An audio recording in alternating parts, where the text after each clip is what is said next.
मित्रांनो, पेडगाव मैदानात आज आपण आहोत आणि पेडगाव मैदानात एक खास आकर्षण ठरते जोडी.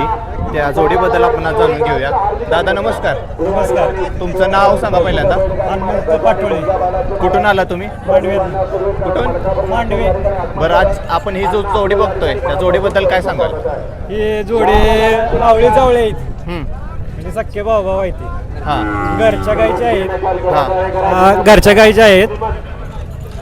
किती मिनिटांना झाले तरी? एक 2 ते 3 मिनिटाचा फरक आहे. बरं, जास्त नाही. आज पेडगाव मैदानात का आणलंय तुम्ही म्हणजे? ही आपले फाटी दाखवायसाठी आणली ती. बरं. आता रेसल देणारच आहे. सेमी झाल्यानंतर हे राऊंड झाल्यानंतर सेमीच्या आधी पळवणार आहे आम्ही. पळवणार आहे पळवणार म्हणजे त्या तयारीनिशी आलाय. हो, त्या तयारी. दोघांचं काय वैशिष्ट्य आहे म्हणजे लहानपणापासून त्याचा कसा सांभाळ केला तुम्ही? सांभाळ म्हणजे जे एखाद्या मुलासारखा सांभाळ केलाय त्याचा. बरं. आतापर्यंत लोक तुमच्याकडे बघायला आले असतील, दोन्ही वासरांना बघायला असतील, काय म्हणणं आलं त्यांचं? काय नाही, मागणी येते त्याला भरपूर. बरं. पण आपल्याला आताच काही द्यायचे नाही. बरं, मागणी कितीपर्यंत येतील काय? तशी काय नाही, ती काय म्हणजे किंमत पडू शकत नाही त्याची. आम्ही पैदास कुणाची म्हणायची? पैदास कुणाची म्हणायची? बिदाल म्हणून एक गाव आहे इथं दैवडीच्या आसपास मान तालुक्यातलं. बरं. इगवले म्हणून आडनाव आहे त्यांचा बरं. बैल दाखवलेला आहे. बरं. त्यांचा कोणता? काळाच बैल आहे असा, ह्याच कलरचा. नाव ठेवलंय शिव आणि शंभू. शिव आणि नाव शंभू. कसं ठेवलंय? नाव का ठेवलंय शिव शंभू? शिवशंभू सोमवारी जन्म झालेला आहे. सोमवारी. सोमवारी. आता किती महिन्याचे आहेत? आता 5 महिने आणि 6वा महिना चालू आहे तेव्हा. बरं. 18 दिवस झालेत. 18 दिवस झालेत. 6 महिने 18 दिवस. म्हणजे पुढे आता यांना मैदानावर काढणार आहे तुम्ही? आता म्हणजे आणले तिथे पेडगावला. आता चकड्याला झुकून म्हणजे ती पळते, चांगली पळते ती. हां. एक गुरसाळ्या मैदानात पळवली होती. बरं. एक 800च्या म्हणजे 800 फुटाच्या अंतरात एक 18 सेकंदात ती पळते, येते जाग्यावपर्यंत. बरं. परंतु आम्ही का पळवणार नाही, ती मोठी बैल आहेत. कारण पलीकडची गाडी आली समजा काय झाली, हां. यासाठी पळवणार नाही.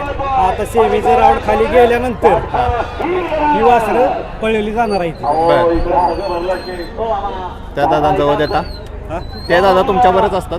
हो, त्यांच्याकडे देता. नमस्कार दादा. नमस्कार. तुमचं नाव काय? माझं नाव विशाल पाटोळे. काय सांगाल शिवशंभू बद्दल?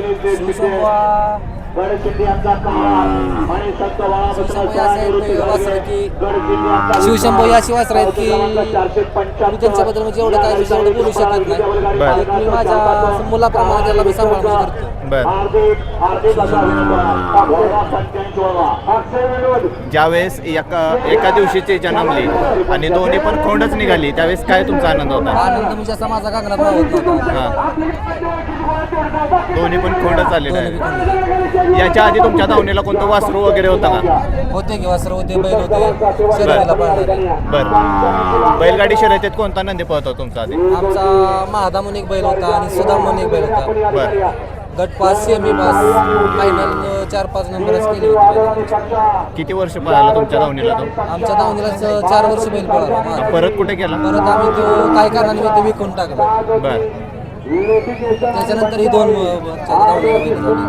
आता जसं की दादा म्हटले मागणी पण येते, मग तुमचं काय म्हणणं आहे, विकायचं का पुढे पळवायचं जोडीला? आम्हाला जर पटले म्हणजे आमच्या मनाजोगं जर मागणी आहे तर आम्ही बैल देऊन टाकणार. घरीच ठेवणार. दादा खूप खूप धन्यवाद तुम्ही माहिती दिल्याबद्दल.